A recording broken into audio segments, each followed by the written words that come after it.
a while now I've been lamenting that it just isn't as fun to shop at the craft stores like it used to be. And part of that is the prices have been going up and up, and part of that is I've got a decently stocked craft room and I don't need much. I stopped in at Joann's because I really want the new issue of Just Cross Stitch. It's not out yet on the shelves, which means I've got at least one trip back in my future. They had 25% off of the red stickered clearance, and I just did a little walkthrough of a couple areas. Clearance yarn is, unless it's Hobby Lobby, these days it is out of my price range. I walked through the planner stuff, and they had these gorgeous dot grid notebooks, which are what I like to use for my planning. And they were clearance $3.97, and then 25% off of the made it about $3. And I have one set up for 2021. I'm finishing the second half of last year's planner.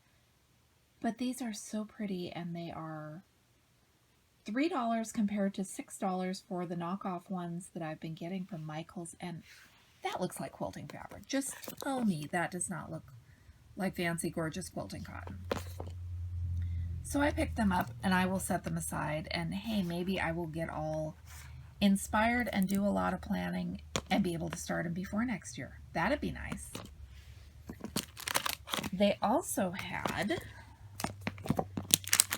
these magnetic bookmarks, which are coordinated to the planner. They were on clearance for $1.47. I'm not going to real quick do the math to see what 75% of that was. It was cheap.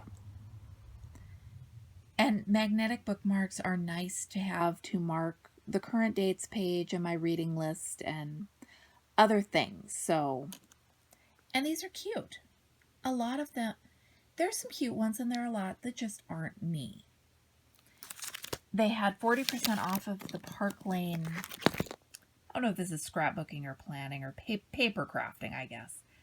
Those are so cute for $1.25, and I don't use a lot of stickers, but it's got bee scaps. Little crosses, thin cross stitch. And birds, and these are just so cute and subtle that I had to. And some little tiny magnetic bookmarks. Again, there's a bee scap and a snail, and for just a little over $1, I splurged. I found months ago a rubber stamp that gives you an empty calendar month, and I thought that would be great for habit trackers. And I thought that I could just go into Walmart or the Dollar Tree and get a cheap black ink pad like you would use for office stuff. But those don't seem to be a thing anymore, and scrapbooking ink pads were expensive enough that I got frustrated and gave up on the idea momentarily, which turned into for months and months. These were like $2.60 or something for the 3 of them, and they're pretty colors that will coordinate with my notebooks, and that works. Then I walked past the Simplicity stuff, and I love vintage Barbie. And this vintage Simplicity stuff just makes me think vintage Barbie. These say they're buttons, but when I see them, I see needle minders. And they were $1.50 each after the discount. I couldn't figure out, the back is pretty flat, but there's a button shank there. And I hadn't figured out if I was going to Dremel tool it or what I was going to do, but it turned out the one I opened, the button shank fell off in my bag. So that is great for making needle minders, probably not so great if you want to use it as a button. I think I'm going to paint the backs of these before I glue on the magnets, because when I did my hot iron transfer Shrinky Dink magnets, the glue kind of distorted the front of the image. I'll paint over them, and I'll let you know how that works out for me. They also had some really cute twill tape with a measuring tape on it.